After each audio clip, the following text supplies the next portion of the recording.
আজ আমরা করছি ব্যাক এক্সারসাইজ, পিঠের ব্যায়াম করব। তার জন্য ডেড লিফট করছি, মানে ওয়েটটাকে জাস্ট উপরের দিকে ওঠাতে হবে, নামাতে হবে, দুটো পাকে এইভাবে একটুখানি ছড়িয়ে দিতে হবে। ঠিক যেভাবে দেখানো হচ্ছে এইভাবে কিন্তু বারে বারে ওঠাতে হবে, নামাতে হবে। যখন আমরা নামবো ঠিক এভাবে নেমে একটুখানি চেস্টটাকে আপ করে দাঁড়াতে হবে ব্যাকের উপরে, মানে কোমরের উপরে পুরোটা কিন্তু সাপোর্ট থাকবে। তো 10 বার আমি করে নিলাম। তারপর 10 সেকেন্ডের বিরতির পরে এখানে কিন্তু দ্বিতীয় সেট আমার চলছে। আবার আমি এক্সারসাইজটাকে করছি। এখানে কিন্তু 10-10-20 কেজির ওয়েট রয়েছে। আপনি আপনার ক্যাপাসিটি অনুসারে কিন্তু ওয়েটটাকে নেবেন। যদি ওয়েট এরকম না থাকে তাহলে কিন্তু লোহার একটা রড নিয়ে এভাবে এক্সারসাইজটা করতে পারেন, কারণ এখানে যা কিছু দেখানো হচ্ছে সেগুলো কিন্তু জিম ফ্রম হোম, বাড়ি থেকে আমরা কিভাবে এক্সারসাইজটা করে আমাদের ব্যাককে আমরা স্ট্রং করতে পারি সেটাই কিন্তু এই ভিডিওতে দেখানো হলো। এখানে আরও 10টা শেষ হয়ে গেল। তারপরে কিন্তু আমি আবার একটু ওয়ার্ম আপ করে নিলাম। যদিও এই ওয়ার্ম আপটা আমি এক্সারসাইজের শুরুতেও কিন্তু অনেকক্ষণ করেছি, 5 থেকে 7 মিনিটের মতো ফ্লেক্সিবিলিটি আনার জন্য। তো এখানে দেখতে পাচ্ছেন আমি 10 থেকে 15 সেকেন্ডের বিরতির পরে আমার থার্ড সেট চলছে। এইভাবে ওয়েটটাকে নিচে নামালাম, আবার উপরে ওঠানোর সময় কিন্তু এইভাবে চেস্টটাকে আপ করে হিপ অংশটাকে সামনের দিকে কিন্তু একটুখানি ঠেলে দিতে হবে এবং শ্বাস নিতে হবে, শ্বাস ফেলতে হবে। অবশ্যই কিন্তু এক্সারসাইজটা করার আগে কুসুম গরম জল খেয়ে নেবেন এবং কার্বোহাইড্রেট খেয়ে নেবেন। মানে আমি যেমন খেয়ে থাকি, দই, কলা, বাদাম দিয়ে একটা মিশ্রণ আমি তৈরি করে খাই। এখানেও আমি ওয়েটটাকে রোয়িং করছি। তো এখানে কিন্তু ঠিক নিচে উপরে আসতে হবে না, অনেকটা হাফ স্কোয়াড হয়ে এভাবে ওয়েটটাকে উঠিয়ে বুকের কাছে নিতে হবে। তো একটা সেট করে নিয়েছি। তারপর আমার সেকেন্ড সেট চলছে। এই সেকেন্ড সেটটা করার সময়ও কিন্তু একইভাবে এভাবে আপনারা ঠিক এখানে যেভাবে দেখানো হচ্ছে এই পজিশনে কিন্তু আমাদেরকে থাকতে হবে। তারপর ওয়েটটাকে অনেকটা হাঁটুর কাছাকাছি নিয়ে তারপর আমরা চেস্টের ঠিক নিচে ডায়াফ্রাম যেখানে রয়েছে বা স্টমাকের কাছাকাছি আমরা নিয়ে আসব। তাহলে কিন্তু আমাদের ব্যাক ধীরে ধীরে স্ট্রং হয়ে যাবে। এই জিনিসটাকেও আমি 3 সেট করেছি।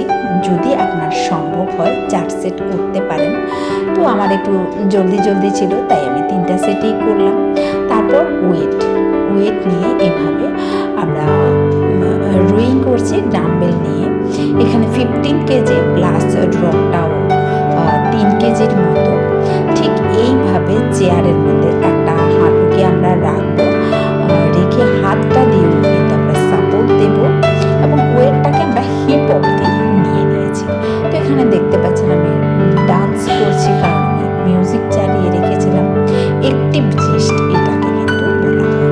তো এখানে আমারকে আবার বাঁ হাতে আমি এক্সারসাইজটা আপনাদেরকে দেখাচ্ছি। আপনারা কিন্তু অবশ্যই ডান হাতেও করে নেবেন।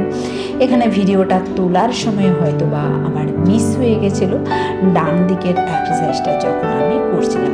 ডান এবং বাঁ মিলে কিন্তু একটা সেট হয়। এখানে আমি ডান হাতে করছি, দেখতে পাচ্ছেন। আরেকটা সেটে দেখুন ওয়েটটা কিন্তু মাটিতে টাচ করছে না, একটুখানি উপরে থেকে আবার হিপ লেভেলে এভাবে চলে যাচ্ছে এবং আপনাদের দৃষ্টি থাকবে কিন্তু একেবারে সামনের দিকে। তো এখানেও কিন্তু আমি 10টা এভাবে রোয়িং করলাম।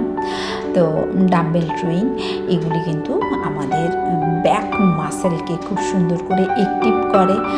তাছাড়া হাতের স্ট্রেংথও সাংঘাতিক বাড়ায়, কনসেন্ট্রেশনও বেড়ে যায়। কনসেন্ট্রেশন আমাদের তখনই বাড়ে যখন একটা পার্টিকুলার জিনিস আমরা বারে বারে প্র্যাকটিস করি। তো এখানে যে সমস্ত এক্সারসাইজগুলি দেখানো হচ্ছে সেগুলি তো বারেই আমরা করছি না। তো এবার আমি যে এক্সারসাইজটা করছি সেটা কিন্তু এভাবে ঝুলে যাবে। এভাবে ঝুললে আমাদের ব্যাক মাসেলগুলি খুব সুন্দর করে অ্যাক্টিভেট হয়। তো এখানে বেশিক্ষণ কিন্তু আমি ঝুলতে পারলাম না। তো বন্ধুরা দেখতে পাচ্ছেন যে আমি উপরে ধীরে ধীরে উঠে ডিপ যে করাটা সেটাকে আমি করতে চেষ্টা করেছিলাম, কিন্তু দুর্ভাগ্যের বিষয় হচ্ছে কি আমার হাতে প্রচণ্ড ব্যথা রয়েছে। আমি একটু উপর থেকে পড়ে গিয়েছিলাম 2 সপ্তাহ আগে, তাই এই এক্সারসাইজটাকে আমি ঠিকভাবে পারফর্ম করতে পারলাম না। এই এক্সারসাইজটা করতে আমি ভীষণ ভালোবাসি। এটা ব্যাক এক্সারসাইজের জন্য খুবই ভালো, প্রত্যেকে আপনারা বাড়ি থেকে করতে পারেন। তো এখানে আমি 3টার বেশি আর করতেই পারলাম না, কারণ আমার হাতে ভীষণ ব্যথা করছিল, জয়েন্ট পেইন হচ্ছিল, জয়েন্টে লেগেছিল আমি উপর থেকে পড়ে যাওয়ার জন্য। তো এখানে যারা আমার রেগুলার ভিডিও দেখেন ফেসবুকে, আমি সেখানে কিন্তু বলেছি আমি যে ব্যথা পেয়েছিলাম, তারপরেও আমি কিন্তু প্র্যাকটিস ছাড়িনি, রোজ রোজ করছি। তো এখানে আমি 3rd সেট এখানে করছি 1 2 3, আর আমি কিন্তু পারলাম না, আমার হাতে খুব যন্ত্রণা করছিল। তো যতটুকু পারা যায় আমি কিন্তু ততটুকুই করলাম।